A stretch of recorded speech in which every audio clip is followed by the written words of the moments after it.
முத்துப்பாண்டி பஞ்சாயத்தை கூட்டியிருக்காரு. அந்த பஞ்சாயத்து தலைவர்கிட்ட தீர்ப்ப சொல்லுங்கன்னு முத்துப்பாண்டி கேக்குறாரு. மீனாட்சிக்கு கல்யாணம் நடக்கணும்னு தீர்ப்ப சொல்லுங்க தலைவரேன்னு முத்துப்பாண்டி சொல்றாரு. தீரஜ் கிட்ட பஞ்சாயத்து தலைவர் கேக்குறாரு, மீனாட்சி உன்னை காதலிச்சது உண்மைதானாப்பான்னு கேக்குறாங்க. தீரஜுக்கு பேச தெரியல.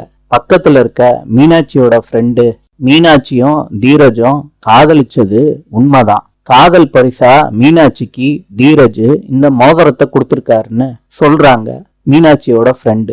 ஹாசினி சொல்றாங்க தீரஜ் கிட்ட, நீங்க மீனாட்சிய கல்யாணம் பண்ணிக்கிறதுக்கு சம்மதம்னு சொல்லுங்க அப்படின்னு கேக்குறாங்க. அதுக்கு தீரஜ் சொல்றாரு, எங்க அம்மா கிட்ட கேட்காம நான் கல்யாணம் பண்ணிக்க மாட்டேன்னு. முத்துப்பாண்டி கேக்குறாரு, தீரஜ் இதெல்லாம் தெரிஞ்சுக்கிட்டு தான் எங்க வீட்டு பிள்ளை கிட்ட பழகுனியா?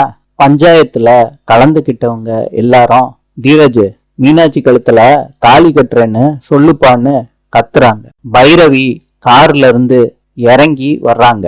பஞ்சாயத்து நடக்கிற இடத்துல தீரஜ் மீனாட்சிய கல்யாணம் பண்ணிப்பான்னு கத்தி சொல்றாங்க.